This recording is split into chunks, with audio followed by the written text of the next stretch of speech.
ऋषि जी ने सबसे पहले अन्नदेव की आरती करी, और उस ऋषि ने अन्नदेव की आरती उस प्रकार से नहीं करी जो वास्तविक विधि आज गुरु जी ने हमें दी है।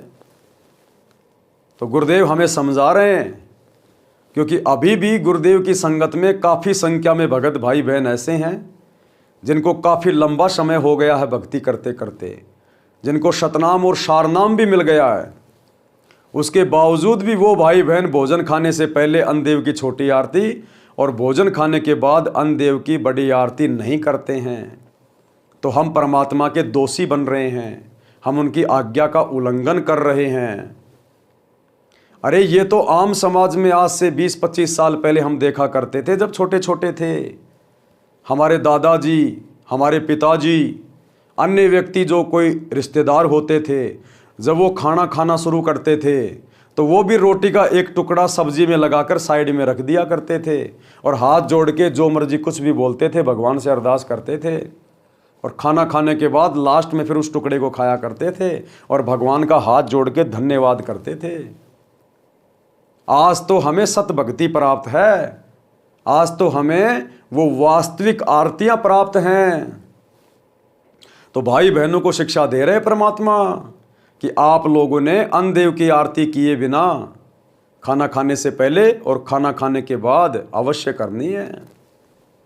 और इससे भी ऊपर साथ संगति से जुड़े हुए भाई बहन, जब हमें यह पता चल जाता है कि गुरु रूप में धरती पे कबीर परमात्मा स्वयं ही लीला करने आते हैं, उनके अलावा ये सतज्ञान, ये सतभक्ति मंत्र, ये सृष्टि का वास्तविक ज्ञान, तत्व ज्ञान कोई जीव नहीं बता सकता। तो फिर गीता अध्याय 3 श्लोक 13 के अनुसार जिसमें लिखा है कि पूर्ण परमात्मा को भोग लगाए बिना जो लोग अन्न पकाते हैं, खाना खाते हैं, वो तो समझो पाप खा रहे हैं, पाप।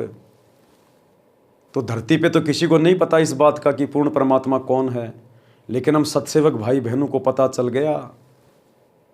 आज हम सभी सत्सेवक भाई बहन अपने गुरुदेव को अपना इष्ट मानकर, पूर्ण परमेश्वर मानकर, घर घर में हमने बेड लगा लिए, गुरुदेव का आसन लगा लिया। तीनों समय गुरुदेव को भंडारे का भोग लगता है, हलवे राम का भोग लगता है, और भोग की आरती के साथ भोग लगाया जाता है, अन्नदेव की आरती के साथ नहीं। अन्नदेव की आरती के साथ तो हम वैसे ही खाना खाते हैं। सबसे पहले उस संपूर्ण भोजन का, भंडारे का जो घर में बनता है, अपने गुरुदेव को भोग की आरती के साथ भोग लगाते हैं। क्योंकि हमारे गुरुदेव कोई देव नहीं है, कोई अन्नदेव नहीं है। हमारे गुरुदेव स्वयं कबीर परमात्मा है, देवों के देव महादेव है। और गीता अध्याय 3 श्लोक 13 के अनुसार परमात्मा को भोग लगाना होता है।